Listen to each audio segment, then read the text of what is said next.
Hey folks, Steventown typewriter here. Thought I would do a little video on the carriage of a Corona 3. This is a working Corona 3.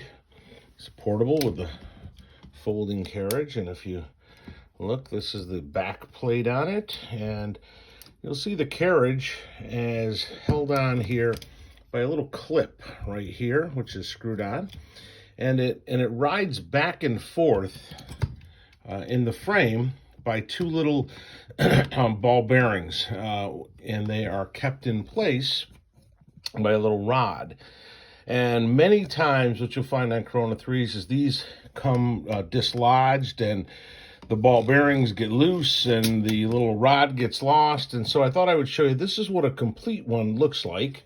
And here's one that's in the shop for repair. I did a video on this earlier, and you'll notice that I have the carriage already off this one, and the drawband is obviously here. And if I fold this up, you'll see that's what it looks like.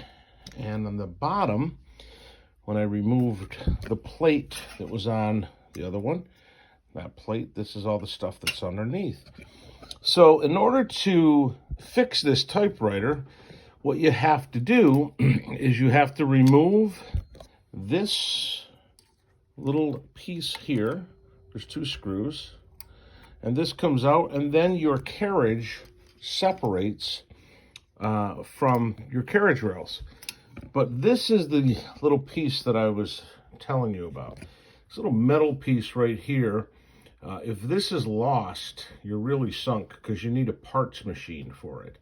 And what it does is these little ball bearings, they are 3/16 diameter in size. They fit in each one of those little holes there. And I don't have enough hands to do this whole thing, so I'm going to hopefully be able to show it to you. But it sits in here, in this little groove here. This is where the ball bearings and that rod sit. So what you first need to do is get that in there. Then you would place the carriage on here. But the thing you want to note is there is a tiny spring here, and your drawband attaches to that. So this is where your drawband goes, underneath this spring. You'll see there's a little C clamp there, and it goes under there. So you hook your drawband under here, and you have your little piece in there with the ball bearings, and you would clamp everything, back together just like this. Now you're going to take everything in your hand as you're holding it together. You're going to bring it over here. This, I can just shove this back a little bit, and you're going to put this little clamp on it and screw it together. And that's how the carriage comes on and off of a Corona 3. So really the parts that you need more than anything are this little metal piece. You can buy ball bearings online. They're 3/16 diameter, but this is the piece that you need, and that fits right down here in this little track. This is a working one, and as you can see, as I said, it slides back and forth on those ball bearings. That's how it rolls. So hopefully this will give you some guidance.